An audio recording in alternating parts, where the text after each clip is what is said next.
Right, so I didn't spend all of my money because obviously I wouldn't have been able to upgrade to this lovely new desk, which is making its way up to position. But photography and videography is expensive. Like, let's not beat around the bush. It is expensive. So I wanted to make this video to do one, a what's in my camera bag video and show you all the gear that I own. And then I also want to go through how much it all is. So I'm going to keep a tally in the top left or right of how much each thing is, just so you can get an idea of what you're looking at when you want to get into photography or videography. I do both, so it's just as expensive and it's good old fun. So anyway, let's start with the camera. I'm using the Sony A7 III. It's absolutely fine for photos. I wouldn't need to upgrade at all. Highly recommend it. Full frame camera, loads of megapixels, sharp shots like this and this and this. But for videos, it kind of lacks a little bit. For client work, they want slow-mo in 4K. This can only do 24 frames per second in 4K, so I can't do slow-mo. I have to go down to 1080p just to do slow-mo, which is really annoying. So that's the only pullback on the camera. I think it's like 1,800. I'm gonna leave the prices up here, so that's how much it is. But yeah, that's the camera. Lenses that are on the camera, I've got the 85mm Sigma f1.4. Absolutely beast of a lens, great for portraits and for car photography. But if you're starting out, probably get a 24-70 to cover more focal lengths. I've only got this one. I spent this much just on this one lens, so it's quite commitment. Probably shouldn't have done that. I've also got a 16-28 Sigma, which I'm shooting on right now, which I use for my wide stuff or my vlogs. But yeah, I'm missing that mid-range focal length, which is my own fault, so I shouldn't have really done that.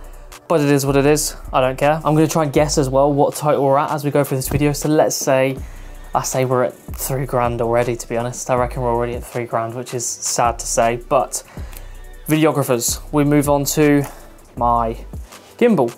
That's what I've got for my videos. RS3 Pro, no, not RS3 Pro, RS3, a bit cheaper. Can't do portrait mode as heavy. You can mount it with a cage and do portrait mode. Doesn't work that well, but it is what it is. Perfect for videos, makes your footage look way more professional when you're doing stuff for clients. You need one, so find one that can handle the weight of your camera. I recommend the RS3. If you've got the money, do the RS3 Pro. And then I've also got a screen because you need one. You need a screen. I've got the Portkeys PT6, I think it's called, screen, and this basically goes on the end here. And then you can look through the screen while the gimbal is all the way to the floor. Because if you just have the gimbal, the camera's gonna be all the way down there. You can't see if you're in focus or if the thing is sharp or anything like that. So you do need a screen. This is the cheapest one you can get for whatever that price is up there. And it does all the same features that the expensive ones do. And I'd also recommend getting yourself a longer HDMI to go onto it because they're not normally that long and it restricts you from movements that you can do with the gimbal. It also comes with 2 batteries that last literally all day. This lasts 14 hours, I think, or 12 hours it lasts. I don't never have to charge this. I can do a full event with the gimbal on all day. So that's that. Action camera, Insta360 One RS. It's decent. You've got the option to get the 360 camera on it if you want it. It is what it is. It's one of them ones. I like it. The quality's not the best. I might upgrade to a GoPro, but apparently they're not very reliable. This has never broken on me. This is overheats maybe when it's like low battery. Other than that, it's never overheated. Completely fine. It's a weird mic system though. You can't just plug a headphone jack straight into the side. You have to get this like weird USB-C adapter to then put a mic on top of that to then get audio from it. So it's a bit annoying with that. But that is the action camera I use. Next we have my drone, DJI Mini 3 Pro. Good for, again, videos and photos. Just gives you different perspectives you can get for clients above like the stadium or above like the festival that's going on, and videos. It just looks way cooler. As soon as you get a drone shot in your video, it makes everything look cooler. Plus you can charge more if you're using drones. Obviously make sure you've got the right licensing and stuff, but this one is absolutely fine. Wasn't too expensive. I mean it is, but compared to some of the other gear, it's not the most expensive thing I've got, but I pay the extra for this kit basically. This bag isn't standard. This is the Fly More kit. So you get the controller that has the screen on the actual controller, which is, you need that, definitely get that. And then you get 2 extra batteries and the charging case. So you can press these little buttons here. It will show you how much battery's in them. And it will charge them as well if they're not up to full charge. I also got the ND filters from Freewell. I think they're like 50 quid. You get 6 different ND filters. Definitely recommend getting that as well. But that is the drone, and I think you should get one eventually. I think that is one thing I would recommend to people because it does transform and up your budget. Basically, all the gear we're doing is just adding to the amount of money we can charge people for all this sort of work. Let's cover the desk stuff while I'm here before I grab some more stuff. So I've got the MacBook M1. I think it is the 2021 or 2022. No, I think it's 2022 model. Absolute beast. It's 1,800 off the top of my head, but that is, you need a good laptop because if you've got Lightroom and Premiere Pro, you're trying to run 4K footage or just loads and loads of photos in Lightroom and it's crashing and lagging, it's going to slow down your work. So I would try and get a decent laptop. That's the one I've got. And then I've got the, what is this? Samsung G7, Odyssey G7. This was actually just for my Xbox because it's got a HDMI 2.1 so it can run 4K at 140 Hertz, I think. But I don't have that anymore. But it still has crisp, sharp quality, which is what you need. Because if you're editing photos or editing videos on a shit TV and then you export that video and it looks completely different to what you saw on the computer, that's when you're going to start to run into issues. So you need something sharp so you can see what the actual footage looks like, so you can edit it and it doesn't look different when you export it. So that's the TV I use. The desk, where's the name of this? I don't know where the name is, but this is the best thing I've ever brought. Massive, wide, open space, electric desk. So you can set different heights, move it up and down. This thing's sick. I don't know where I got it from. I'll put it on the screen. And then I've just got standard 50 quid speakers so I can hear what I'm doing. And actually moving on to audio, let's go mics. So for mics, I've got a shotgun mic, the Rode Pro Plus, and then I've got the DJI wireless mics, which I'm using right now. I would 100% recommend this, and then I would recommend this if you're like running and gunning, but I think I would get this before I get this because, I don't know, it's just so much better. I barely use this, like barely use it, unless I'm not going to talk to the camera and I just want to film something like at an event and get the car noises, I'll use this, but I'm always using the DJI ones, but just because you get crisp, clean audio from anywhere you stand. I can stand all the way over here. I can go into the garden and stand and you still hear me fine, and it just works so much better on jobs and just for videos and anything like that. It's just better, but this is also very good if you want that natural look and ease of use. You can use these because obviously you've got to pair these and they've got charging and all this sort of stuff. So yeah, those are the mics I use. Pretty decent. I think I've got a wide one as well for the GoPro, but you can get them off eBay for like 10 quid. On the subject of audio, this is actually my newest part to the collection, and that is these headphones. So obviously when you're doing videos, you're monitoring, well, you're filming audio for a client or someone speaking, but you just film it. What I did was just film it and then go back to my desk and not even think, oh wait, what if it was like too quiet, or what if there was like echoing or lagginess? I wouldn't have been able to hear that because I was just filming.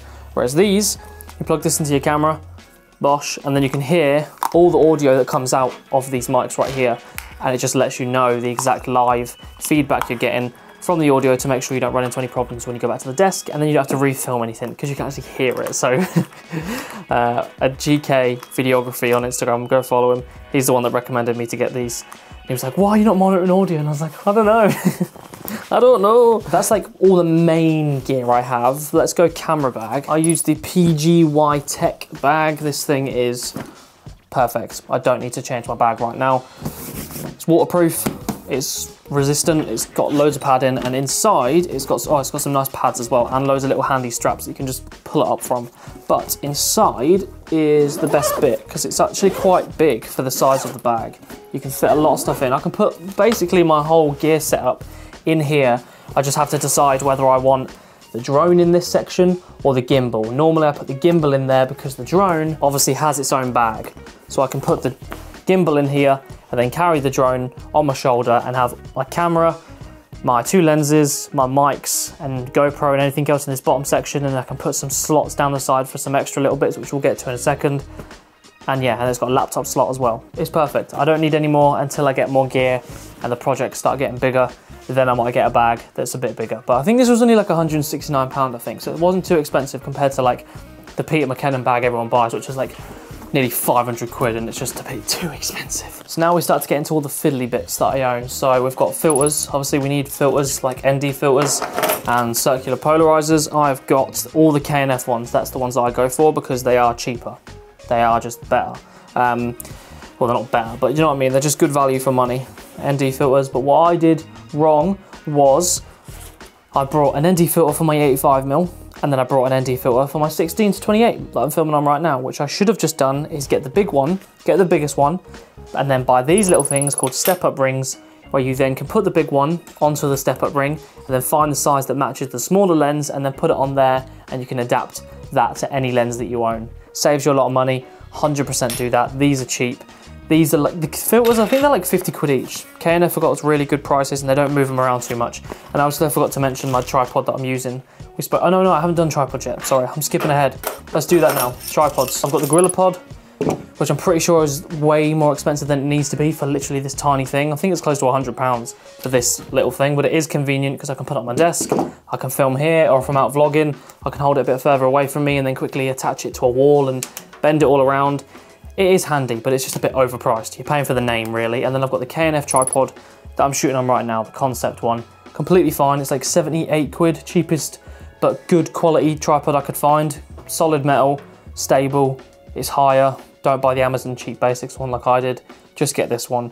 It will save you so much money and time. And then this is the second part of random bits I have.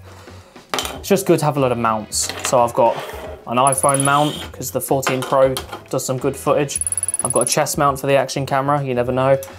And then I've got a head mount for the action camera as well. So this helps with my content, but also like, say I'm shooting like a festival and there's like loads of people running around in this big maze that they want to be part of the video, well, you can just shove this on, give it to someone that's running around the maze, put a camera on them, they go get the footage for you, running around playing in the maze, and then you've got that for the video and it just looks better. So I would definitely get some mounts. They're cheap, I think these are like 30, 40 quid each. And then this is the most recent one. I didn't need this at all, you don't need this, but I just thought it'd be cool, so why not? It's the car mount, so I can stick this on my car and just get some cool shots for my videos. This is just for me, this is just a toy.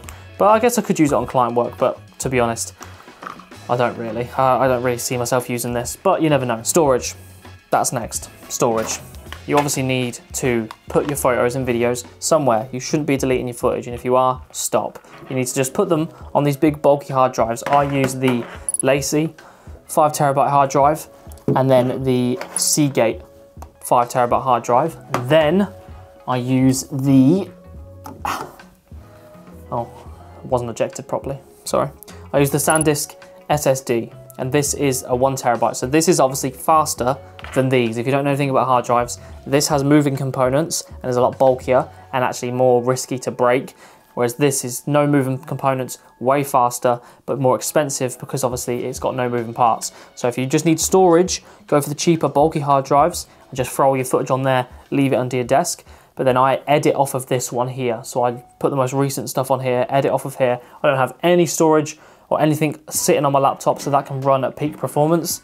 And then this just backs me up. And then once this is full, I just throw it onto these big bricks, throw it onto the desk, and move on and refresh this and keep using this again. So those are the hard drives. I definitely recommend them because they're actually pretty cheap. And then last but not least, probably one of the most important bits actually, is the cleaning kit. So you just got your little dust puffer. This is like £10. All your little tools that you need to clean your gear. It's just good to do before any shoot for a client, and just make sure your gear's clean. And then I think I've got a sensor cleaning kit. Don't pay someone to do your sensor. I paid someone 30 quid to do my sensor when I didn't realise you literally just get a swab and you swipe across it and it's clean. So it's not that scary, you won't break it. Get yourself a cleaning sensor kit. So obviously there's loads of like chargers and like extra little battery docking stations you can get and all that sort of stuff, but I'm not gonna go into that. That's all the gear I have as a photographer and videographer, and it's doing me fine right now. I don't need to buy anything else right now. That's all the gear I actually use. I use all of that, none of it sits there. I just don't know how much that is going to be, so I'm going to leave that there. I'm going to jump into editing and actually edit this video, and I'll give you a little outro of me reacting to how much I've actually spent, because I don't know. I'm going to make one guess now before I actually cut to me figuring out how much I've spent. I'm going to say 8.5 grand. Let's say 8.5 grand is what I've spent on all that gear. Let's hope it's no more than that. I'll see you in a second. I actually forgot as well to include these. So this is my light that I use. The main light for all my videos, that's 85 quid. And then, where's my light bar?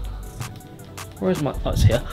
This is my light bar for like a second light. This is 25 quid. So that brings us to a total of £10,166. So yeah, it is expensive, people. Photography and videos are expensive, but with all that said, that is spread over time. So that's like 7 months worth of buying gear. So it's not all brought in one time. So don't compare yourself and be like, well, I don't have 10 grand to spend. Either did I. I did it every month and got a little bit each time and added the collection up. And you can see it as a waste of money, but I don't. I see it as now I can charge people more because I have more gear that is more expensive. So every time you buy gear, it's not a waste of money, it's an opportunity for you to make your content better and actually charge the person more that you're doing that job for. So that's how you have to think about it to make yourself feel better about spending that much money. But it is true. So yeah, hopefully that helped and that gave you a bit of an idea of what gear I have for photography and videography and how much it's kind of going to cost, and then you can go through that, and if there's any bits you like, it's all going to be linked in the description, so you can go through every single piece, and if you need to pick up anything, come back, use those links, because it does help me out as well on this channel if you use those links in the description. So I'll leave them listed for you, but other than that, I think we're done. So yeah, hopefully you enjoyed, and I'll see you in the next video.